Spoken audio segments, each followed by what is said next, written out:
Maintenant, imaginez vous passez dans la rue devant une plaque. C'est marqué, ici a été arrêté par la Gestapo un jeune homme de 16 ans, résistant, Jean-Pierre Delattre, qui a été torturé par les nazis et ensuite qui a été déporté et exécuté.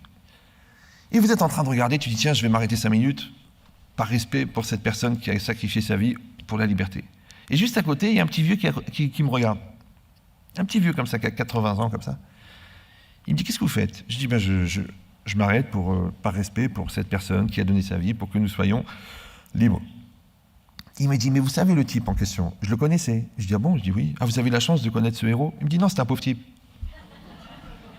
Je dis ah bon? Oui, c'est un pauvre type. Oui, il avait 16 ans, je le connais, c'était un tricheur, un menteur, un magouilleur, un embrouilleur.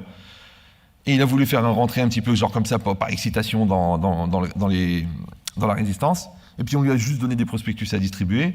Et puis il s'est fait attraper par la Gestapo. Et puis ils l'ont attrapé, ils l'ont torturé. Et il n'a pas vendu un seul de ses copains alors qu'il connaissait la moitié du réseau. Et il est mort dans la souffrance, mais il est mort dans l'honneur et il a réussi à ne pas donner ses copains. Alors je lui ai demandé, je lui ai dit mais dites-moi, comment ce pauvre type qui est un tricheur, un menteur, il a pu devenir un héros? Comment on bascule? Comment on fabrique des héros? Oui. Alors il faut savoir une chose, c'est qu'à l'intérieur de nous-mêmes, nous sommes tous des gens extraordinaires. Tous.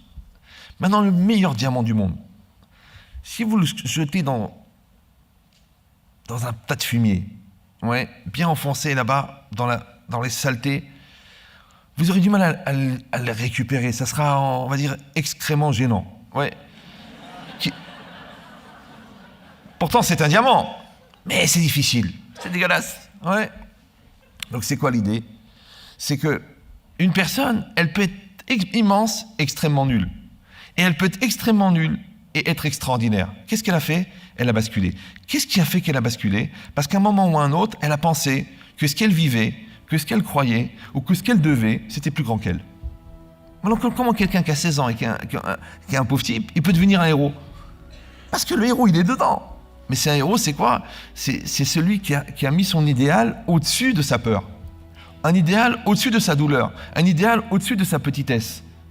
Et ça, c'est une force qui est incroyable.